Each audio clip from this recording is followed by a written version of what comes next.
Chapter 207, to W. M. Healey, August 21, 1901, Los Angeles, California.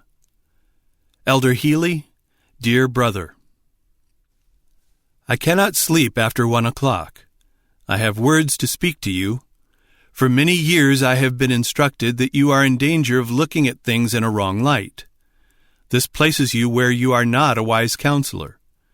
You have traits of character which need to be entirely changed, else you will be a hindrance to the work, leading some to entertain suspicions and to strike out in independent lines of action. Such a course of action is surely a mistake, and if followed will bring difficulties not easily managed. It is not according to the light which the Lord has given for you to link up with our institutions. There is a work for you to do in new fields. When you act as a supervisor, you hinder the work, placing the stone in front of the wheel instead of behind. Your ideas are not always after the order of God. Should they be carried out, precedents would be established which would bring in a state of things difficult to manage.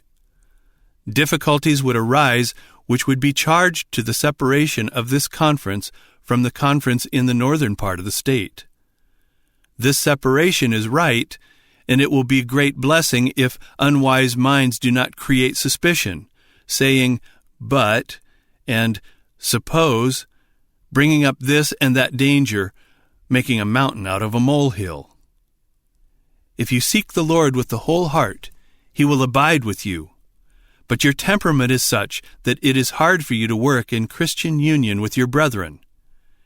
You have a great variety of negatives of your own creating which, introduced into other minds, set in operation a train of thought opposed to the Lord's plan. Be careful how you drop into the hearts of your brethren the seeds of suspicion and questioning. It is not profitable to keep questions and suppositions as a stock in trade. Do not by your criticisms throw a mist over the path in which God desires to lead His people. This is the drawback in your makeup. Your mold must not be placed on the work. The sanitarium must be under the supervision of men of far-seeing judgment. When you drop in other minds your seeds of suspicion, these seeds, springing up, bear fruit of a very objectionable character. Oh, that you could see the necessity of separating from all suspicion.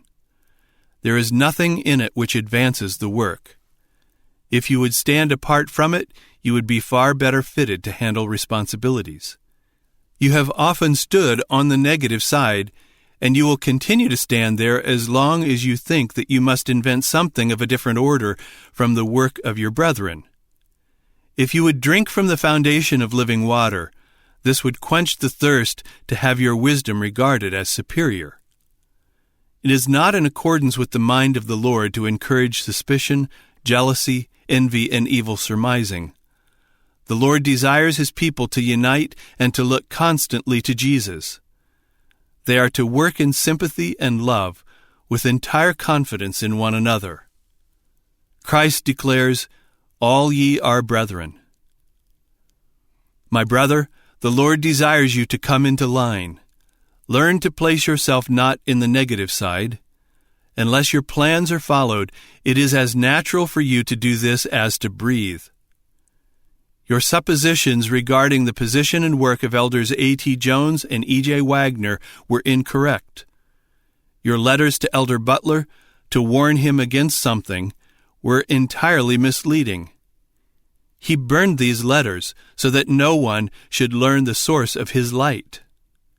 These letters resulted in retarding the work of God for years, and brought severe and taxing labor upon me. One such experience as that we had in Minneapolis, as a result of your unwise letters, is sufficient. This experience has left its impress for time and for eternity. Oh, my brother, I beg of you for Christ's sake to be careful how you plant in other minds the seeds of unbelief, to bring forth results as sad as those we have seen in the past. The Lord desires this conference to sustain the same relation to the California Medical Missionary Association as the Northern Conference sustains to it. Inspired with one purpose, it is to be in perfect unity with the other parts of the work. There has come into the California Conference a spirit of judgment, an inclination to draw apart. There are some who, unless things appear right to their human judgment, draw apart from their ministering brethren. Thus God is dishonored.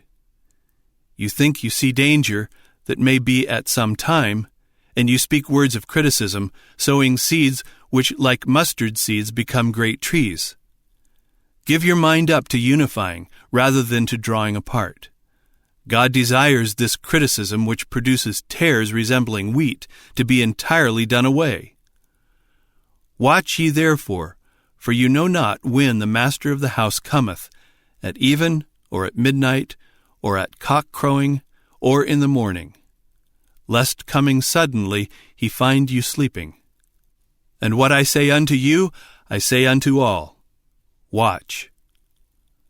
Let your loins be girded about, and your lights burning, and you yourselves like unto men that wait for their Lord, when he will return from the wedding, that when he cometh and knocketh, they may open unto him immediately.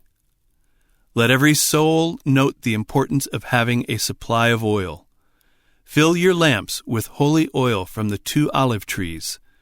This oil is the symbol of the Holy Spirit, which is poured into the minds of believers, that they may be co-workers with heavenly agencies. The wise virgins, the waiting ones, had their faith and love and patience nourished by the oil of the Spirit of God. Thus it must be with each one who is saved. It is by the Spirit, the gracious agency of heaven, that the lamp is kept from flickering. Believers must shine as lights in the world, in readiness for the Lord's coming.